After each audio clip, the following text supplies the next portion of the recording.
बिस्मिल्लाहिर्रहमानिर्रहीम नहमदुहु व नुसल्ली व नुसल्लिमु अला रसूलिहिल करीम अम्मा बाद। अस्सलामु अलैकुम व रहमतुल्लाहि तआला व बरकातुहू। मुहतरम नाज़रीन व सामिईन किराम, अल्लाह तबारक व तआला के हौल व क़ुव्वत से आज हम एक और मरतबा अनवार रमज़ान की मजलिस में हाज़िर हैं, जो हमारी सीरीज़ चल रही है। गुज़िश्ता मजलिस में हमने रोज़े के मुफ़सिदात में से उन मुफ़सिदात का ज़िक्र पढ़ा था और सुना था जिनसे रोज़े की क़ज़ा भी लाजिम आती है और कफ़ारा भी देना वाजिब हो जाता है। आज की मजलिस में इंशाअल्लाह तबारक व तआला उन मुफ़सिदात के बारे में पढ़ते हैं और सुनते हैं जिनकी वजह से कफ़ारा लाजिम नहीं आता, बल्कि सिर्फ रोज़े की क़ज़ा लाजिम आती है। यानी जितने रोज़े टूटे हैं उतने रोज़ों की क़ज़ा करना ज़रूरी होता है, कफ़ारा देने की ज़रूरत नहीं होती। नंबर एक, भूल कर खा लेने से या पी लेने से या जिमा करने से, ये समझकर कि रोज़ा टूट गया है, क़स्दन खा लेना या पी लेना या जिमा कर लेना। देखिए, भूल कर अगर कोई रोज़ेदार कुछ खा लेता है तो रोज़ा नहीं टूटता। भूल कर अगर पानी पी लिया, उसको याद नहीं था कि मैं रोज़े से हूँ, तो रोज़ा नहीं टूटता। भूल कर अगर अपनी अहलिया से मुलाकात कर लिया, उसको याद नहीं था कि मैं रोज़े से हूँ, तो उसका रोज़ा नहीं टूटा। लेकिन बाद में उसको याद आया कि मैं तो रोज़े से था और भूल कर मैं खाना खा लिया, पानी पी लिया या जिमा कर बैठा, तो अब उसको मसला मालूम नहीं था। वो ये समझा कि मैं चूँकि भूल कर खा लिया और पी लिया हूँ तो शायद मेरा रोज़ा टूट गया। अब टूट गया समझकर अब वो जानबूझकर खा रहा है, रोज़ा तो टूट गया, अब भूखा और प्यासा रहकर क्या फ़ायदा। लिहाजा अब वो जानबूझकर खा रहा है, पी रहा है, बीवी से मुलाकात कर रहा है। तो पहले भूल कर ये अमल करने से रोज़ा नहीं टूटा था, लेकिन अब एक गलत फहमी की वजह से रोज़ा टूट गया समझकर अब वो जानते बूझते खा पी रहा है, जिमा कर रहा है, तो अब उसका रोज़ा ज़रूर टूट जाएगा और इससे सिर्फ क़ज़ा लाजिम आएगी, कफ़ारा लाजिम नहीं आएगा। दूसरा, कुल्ली करते वक्त या गौता लगाते वक्त बेइख्तियार हलक़ में पानी उतर जाना। वज़ू आप बना रहे हैं, हालत रोज़ा में कुल्ली कर रहे हैं और कुल्ली में बेइख्तियार हलक़ के नीचे पानी उतर गया, खा एक कतरा ही क्यों ना हो, या तैराकी चल रही है, आप जो है तैर रहे हैं पानी के अंदर, तो तैराकी के दौरान या पानी में गौता लगाने के दौरान बेइख्तियार हलक़ के अंदर पानी का एक आध कतरा अगर चला जाए तो रोज़ा टूट जाता है, लेकिन उससे सिर्फ क़ज़ा लाजिम आती है, कफ़ारा लाजिम नहीं आता, क्योंकि आपने जानबूझकर रोज़ा तोड़ा नहीं है, बल्कि वो इत्तेफाकी तौर पर रोज़ा टूट गया है। तीसरा है नास लेना। चौथा है कान या नाक में दवा या तेल डालना। पांचवा है सर या पेट के जख्म में लगाई हुई दवा का पेट या दिमाग तक पहुंच जाना। देखिए, हम सर में या पेट में दवा लगाते हैं तो वो दवा अगर हमारे पेट या दिमाग तक नहीं पहुंचती है तो फिर हमारा रोज़ा नहीं टूटता, लेकिन अगर वो दवा और उसका असर हमारे दिमाग तक पहुंच जाता है या पेट के अंदर तक पहुंच जाता है तो ये मुफ़सिदात रोज़ा में से रोज़ा टूट जाएगा और फिर उसकी क़ज़ा करना लाजिम होगा। छठा है हुक्ना लेना और सातवां है क़स्दन मुँह भर के क़य करना, यानी जानते बूझते मुँह भर के क़य करना, इससे रोज़ा टूट जाता है और फिर क़ज़ा लाजिम आती है। नंबर 8 है बेइख्तियार मुँह से अगर मुँह भर के क़य आ जाए तो उसको दोबारा लौटाकर निगल लेना, यानी जानते बूझते अगर मुँह भर के अगर क़य खुद कर रहे हैं तो फिर रोज़ा टूट गया, लेकिन बेइख्तियारी तौर पर मुँह भर के क़य आ गया बेइख्तियारी तौर पर तो रोज़ा नहीं टूटा। लेकिन जो निकल गई क़य उसको फिर दोबारा निगल रहे हैं, दोबारा फिर उसको हलक़ के नीचे कर रहे हैं, तो चूँकि निकल गया है हलक़ से, फिर दोबारा उसको हलक़ के नीचे करना ये रोज़े को तोड़ देता है और इससे क़ज़ा लाजिम आती है। नंबर 9 है रात समझकर सुबह सादिक़ के बाद सहरी खाना, यानी मालूम नहीं था कि सहर का वक्त ख़त्म हो गया है, अभी आप समझ रहे थे कि रात ही चल रही है और सुबह सादिक़ नहीं हुई है, यानी फ़जर का वक्त शुरू नहीं हुआ है। तो फ़जर का वक्त शुरू हो जाने के बाद ये समझकर कि अभी रात है, फ़जर का वक्त शुरू नहीं हुआ, अभी सहर का वक्त चल रहा है, ये समझकर सहरी कंटिन्यू कर रहे हैं, खा रहे हैं, पी रहे हैं, खा एक दाना भी क्यों ना हो, एक कतरा भी क्यों ना हो, वक्त गुजर जाने के बाद अगर हमारे हलक़ से नीचे उतरेगा तो रोज़ा टूट जाएगा, उसके बदले में क़ज़ा लाजिम होगा। 10वां है आफ्ताब गुरूब होने से पहले गुरूब आफ्ताब के गुमान पर इफ्तार कर लेना, यानी सूरज डूबने के बाद रोज़ा खोलना होता है। सूरज डूबने का यकीन हो जाए कि यकीन है कि सूरज डूब गया है, अब उसके बाद रोज़ा खोलना है, लेकिन एक अंदाज़ा था कि शायद सूरज डूब गया होगा, आपने रोज़ा खोल लिया, बाद में पता चला कि जिस वक्त हमने रोज़ा खोला उस वक्त अभी सूरज मुकम्मल तौर पर डूबा नहीं था, तो गुरूब आफ्ताब से पहले, सूरज डूबने से पहले इफ्तार कर लेना और रोज़ा खोल लेना, इससे रोज़ा टूट जाता है। खा आते 1 मिनट पहले भी क्यों ना रोज़ा खोल दिया हो, दिन भर भूखे प्यासे रहे, लेकिन एक आधा मिनट पहले, एक 10 सेकंड 5 सेकंड पहले भी अगर गुरूब आफ्ताब से पहले अगर रोज़ा खोल देंगे किसी भी वजह से, या तो जो है वो रोज़ा टूट जाएगा, उस दिन का रोज़ा बेकार हो जाएगा, उसके बदले में फिर क़ज़ा रखना होगा। नंबर 11 है कंकर, कागज, घास, रुई वगैरह जो नाकाबिल इस्तेमाल अशिया होती है उनका निगल जाना। छोटी छोटी कंकरियाँ होती है वो निकल गए, या फिर जो है कागज का छोटा टुकड़ा निकल लिया, या घास का छोटा सा तिनका निकल लिया, या रुई को निकल लिया, जो कि आमतौर पर खाने की चीज़ें नहीं होती, तो लिहाजा इनसे भी रोज़ा टूट जाता है और इससे क़ज़ा लाजिम आती है।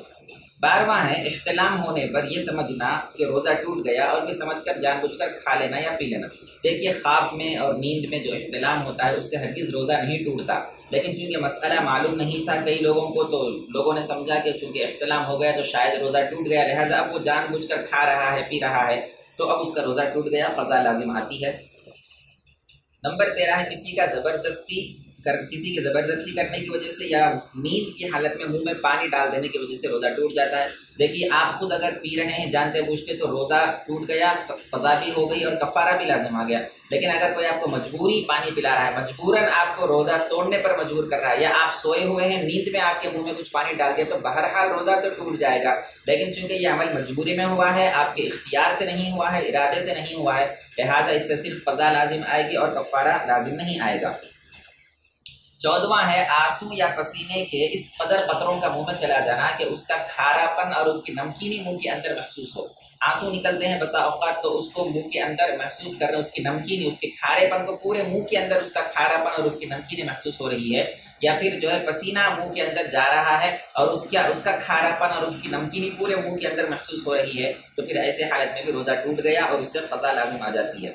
नंबर 15 किसी खुशबू का धुआं सूंघना।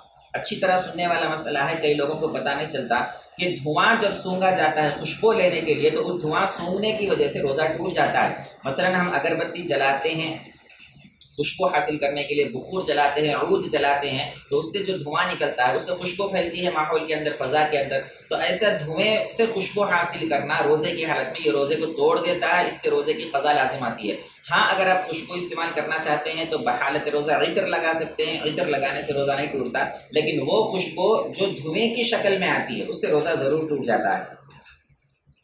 और 16वां है दांतों में अटकी हुई चीज़ का ज़बान से निकाल कर फिर उसको निकल लेना। कोई चीज़ दांतों में अटक गई थी, ज़बान से आपने निकाल दिया, अब जब निकाल दिया तो वो मुंह के बाहर हो गई या फिर ज़बान के ऊपर लगी रही, दोबारा उसको निकल रहे हैं, तो ये एक नया अमल हो गया जो हलक के नीचे है, फिर ये बाहर की चीज़ अंदर जा रही है, इससे रोज़ा टूट गया, क़ज़ा लाजिम आती है। नंबर 17 उस थूक का निकल जाना जो रंगीन तागे को मुँह में लेने की वजह से रंगीन हो गया।